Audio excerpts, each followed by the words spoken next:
Hello, I'm Corey Hello, and welcome to another episode of Critimation, where I review animated TV shows and films. As always, I do not own any of these films or shows. They are property of their respected owners.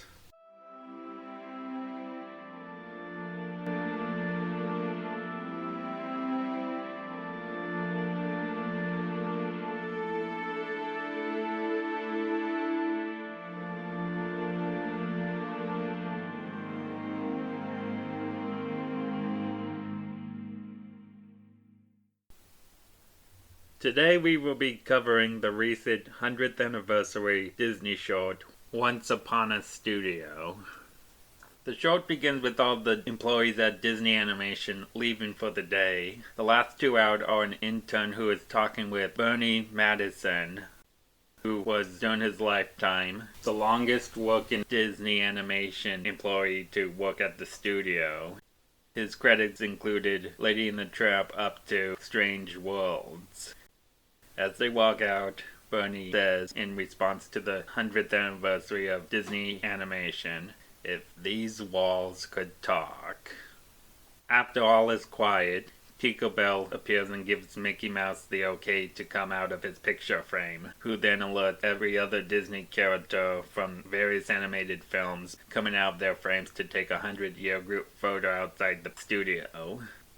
What follows is a series of interactions between various Disney characters from different films.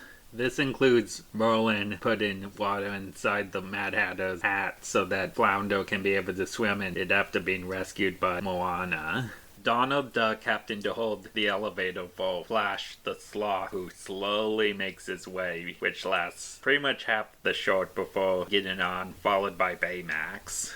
Antonio conversing with several non-speaking animal characters before telling Joanna not to eat Jock and Gus, who is then rescued by Pluto. And the Dalmatian puppies watching Fantasia before Santa Bog frightens them off, causing them to run over Scrooge McDuck, who drops 2 bags of gold which are picked up by Little John and Robin Hood.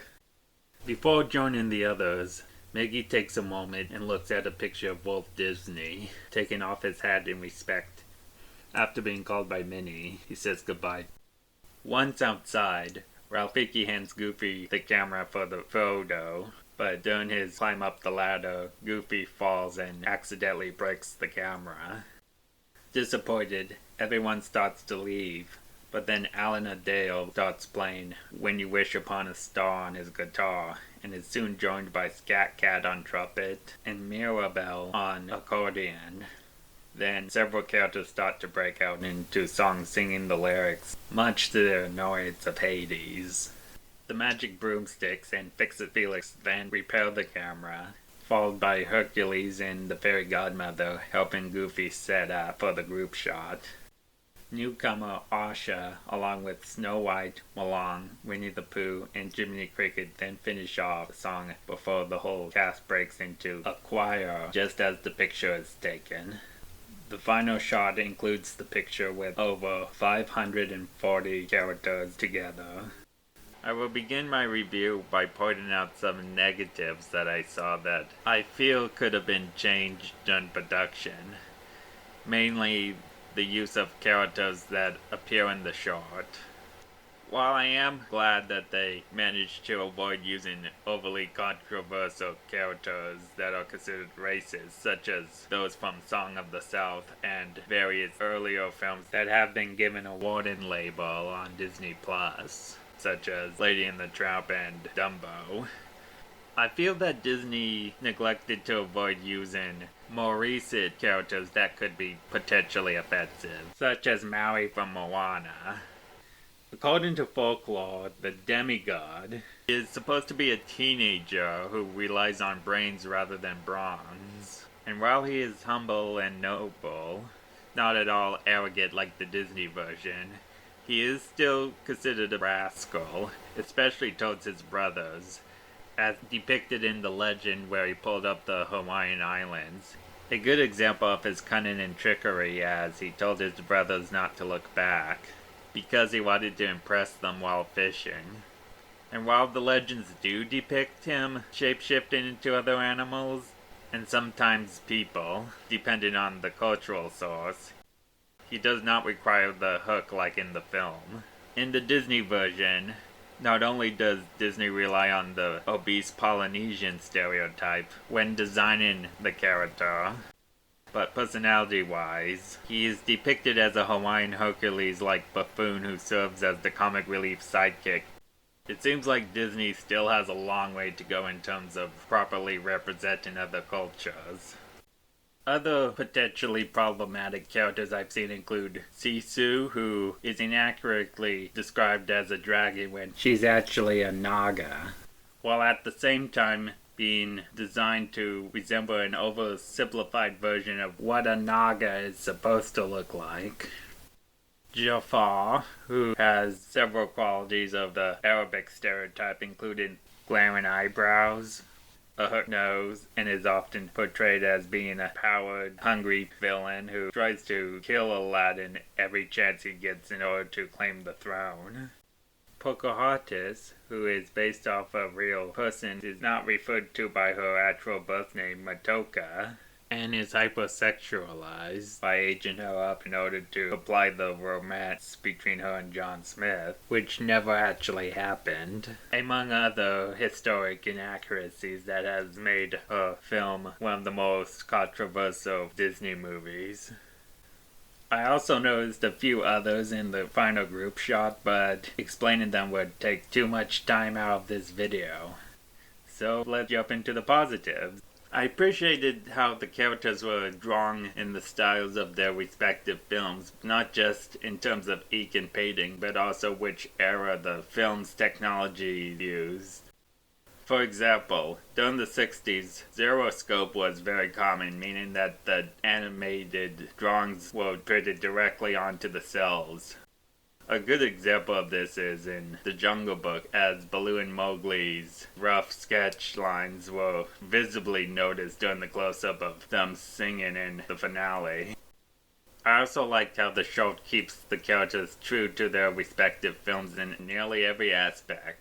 This is especially true for some of my favorite characters like Peter Pan, considering how he was depicted in the Rescue Rangers film, as his whole backstory that led to him becoming a villain was very, very disrespectful to his original voice actor, who went through a similar situation as Peter Pan did in that film.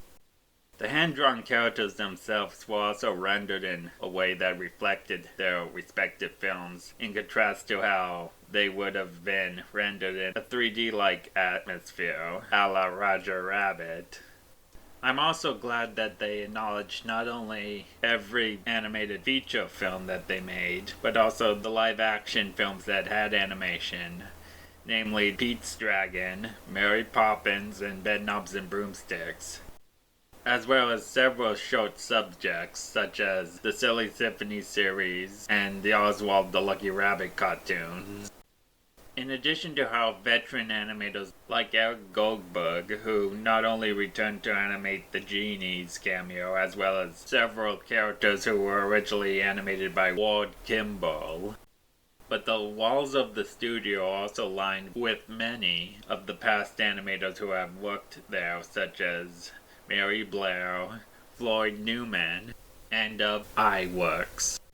Some of the jokes throughout the short that I found worked well include a scene where the Cheshire Cat mocks Gaston, Mr. Toad riding on the carpet from Aladdin, his archive recordings that were used even paraphrase a line from A Whole New World, and finally, the Dalmatian puppies watching the Night on Bald Mountain sequence from Fantasia before getting chased off by Cinnabog, the demon, popping out of the TV, something that I often feared as a child. What surprised me the most was that several of the characters make use of their archive recordings from their respective films. Most notably the Genie from Aladdin, whose recordings were used from outtakes done by Robin Williams, whose likeness was used with permission from the Williams estate. Other archive recordings of actors include Pat Carroll, David Spade, Chris Sanders, Jimmy McDonald, and the great Shirling Holloway. Those of characters whose actors were alive also returned, including Kristen Bell, Jodie Benson, and Jeremy Irons. Finally, I thought that the use of music cues from various songs such as Friend Like Me, You Can Fly, and of course Wish Upon a Star were great. That touching moment where Mickey pays respect to Walt even uses his favorite song, Feed the Birds, which was played every Friday night by Richard Sherman before Walt died. Sherman even records a new rendition on the very same piano that he would play for him for this short. I would recommend this short to any Disney fan looking for nostalgia and a way to celebrate the 100th anniversary of the studio. Just be aware that there are some characters that could have been handled differently, as well as quite a lot of moments where you're gonna ugly cry.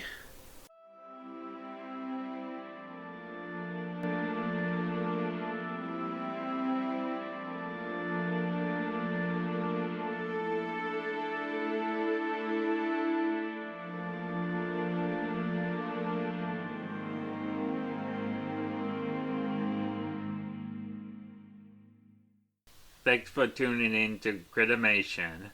Don't forget to like and subscribe. And follow me on Twitter. I'm open to suggestions, and I will see you next time.